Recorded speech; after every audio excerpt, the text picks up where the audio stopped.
নমস্কার, আমি কল্যাণীর রান্নাঘরে আপনাদের সবাইকে স্বাগত। আজকে আমি আপনাদের জন্য একদম নতুন ধরনের একটা নিরামিষ রেসিপি নিয়ে চলে এসেছি। আজকে আমি আপনাদেরকে ওলকপির কোপ্তা কারি বানিয়ে দেখাবো। এটা গরম গরম ভাতের সাথে যেমন অসাধারণ লাগে, ঠিক সেরকমই রুটির সাথেও জাস্ট জমে যায়।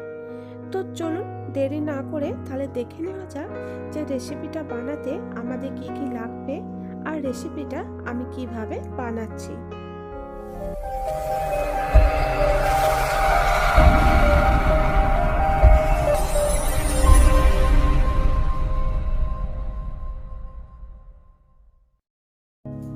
রেসিপিটি বানানোর জন্য আমি দুটো বড় সাইজের ওলকপি নিয়ে নিয়েছি। এবার আমি এই ওলকপি দুটোর খোসাগুলো ছাড়িয়ে নেব। আমরা যেভাবে আলুর খোসা ছাড়াই ঠিক সেইভাবেই ওলকপির খোসাগুলো ছাড়িয়ে নিচ্ছি।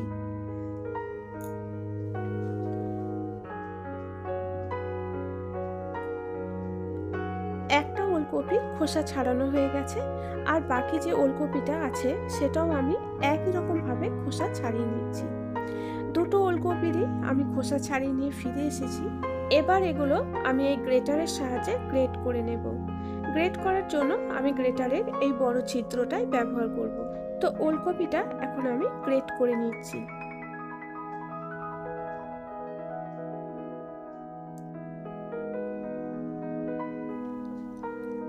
ওলকপি দুটো গ্রেট করে নিয়ে ফিরে এসেছি। এবার আমি ওলকপির মধ্যে দিয়ে দিচ্ছি 1/4 চামচ লবণ। ভালো করে লবণটা ওলকপির মধ্যে মাখিয়ে দেব, আর মাখিয়ে দিয়ে আমি এটা 1 ঘন্টার জন্য সরিয়ে রাখবো। হাতে যদি সময় না থাকে তাহলে এটা আধ ঘন্টার জন্য রেখে দিতে পারেন। আমি 1 ঘন্টা পর ফিরে এসেছি। ওলকপিগুলো অনেকটাই নরম হয়ে গেছে, আর ওলকপি থেকে অনেকটাই এক্সট্রা জল বেরিয়ে এসছে। এবার আমি ওলকপিটা থেকে যতটা সম্ভব হাতে করে চেপে চেপে জলটা বের করে দেব।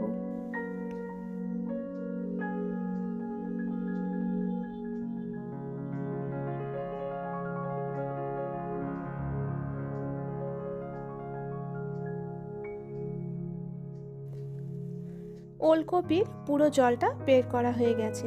এবার আমি এর মধ্যে দিয়ে দিচ্ছি 2 টেবিল চামচ চালের গুঁড়ি, 2 টেবিল চামচ বেসন, আর সাথে দিচ্ছি 1 চামচ আদা বাটা, 1/2 চামচ জিরে গুঁড়ো, 1/2 চামচ জায়ফল গুঁড়ো, 1/2 চামচ গোটা জিরে, আর সবশেষে দিয়ে দিচ্ছি টেস্ট অনুযায়ী লবণ।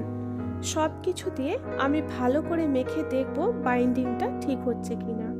তো এখানে আমার মনে হচ্ছে আরও একটু চালের গুঁড়ো বা বেসন লাগবে।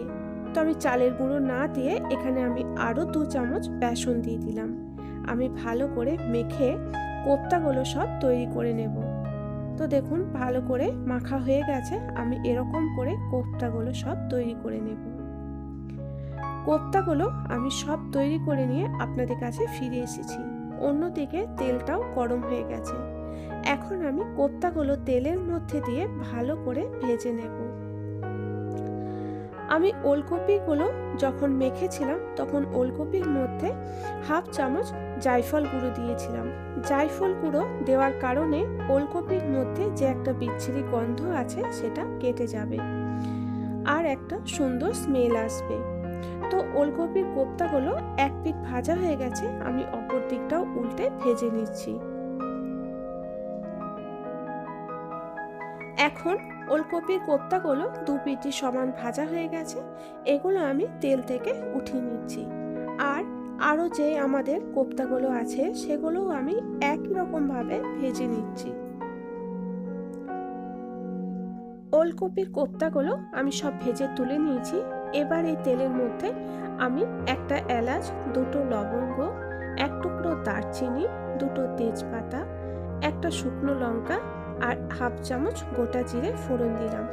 ফোড়নটা একটুখানি ভেজে নিয়ে আমি এর মধ্যে দিয়ে দেব বেশ কিছু টুকরো করে রাখা আলু। আমি এখানে সবজিটা আলু দিয়ে বানাচ্ছি। আপনারা যদি কেউ আলু পছন্দ না করেন আপনারা সেক্ষেত্রে আলুটা স্কিপ করতেও পারেন। তো আলুটা এখন আমি ভালো করে ভেজে নিচ্ছি।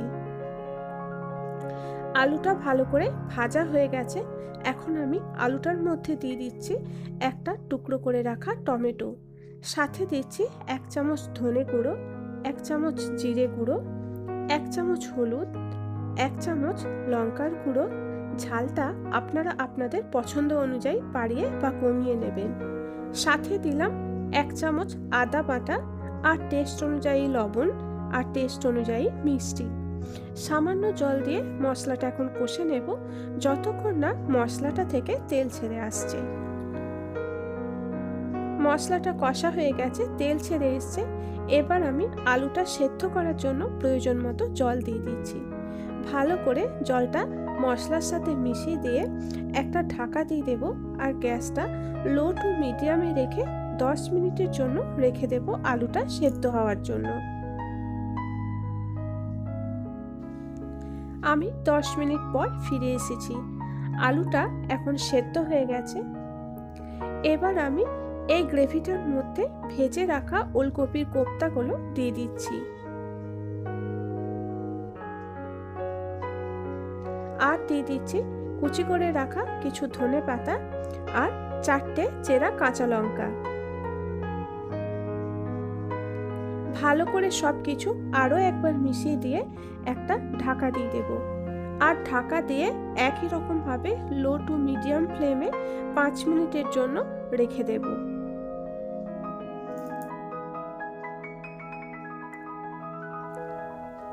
পাঁচ মিনিট পর আমি আরও একবার ফিরে এসেছি। ওলকপির কোফতাগুলো সুন্দর সেদ্ধ হয়ে গেছে। এখন আমি এর মধ্যে দিয়ে দিচ্ছি 1 চামচ গাওয়া ঘি আর 1/4 চামচ শাহি গরম মশলা। আমি হালকা হাতে সবজিটা নাড়াচাড়া করে দেব। বেশি চেপে নাড়াচাড়া করলে কোফতাগুলো ভেঙে যাবে। তো আমি এখন হালকা হাতে নাড়াচাড়া করে দিয়ে ওলকপির কোফতা কারি নামিয়ে নিচ্ছি। ওলকপির কোফতা কারি আমি নামিয়ে নিয়ে আপনাদের কাছে ফিরে এসেছি। আপনারাও বাড়িতে এভাবে ওলকপির কোফতা কারি বানিয়ে গরম গরম ভাত বা রুটির সাথে পরিবেশন করে দেখুন, আর কেমন হয়েছিল সেটা আপনারা আমাকে কমেন্ট বক্সে কমেন্ট করে জানান।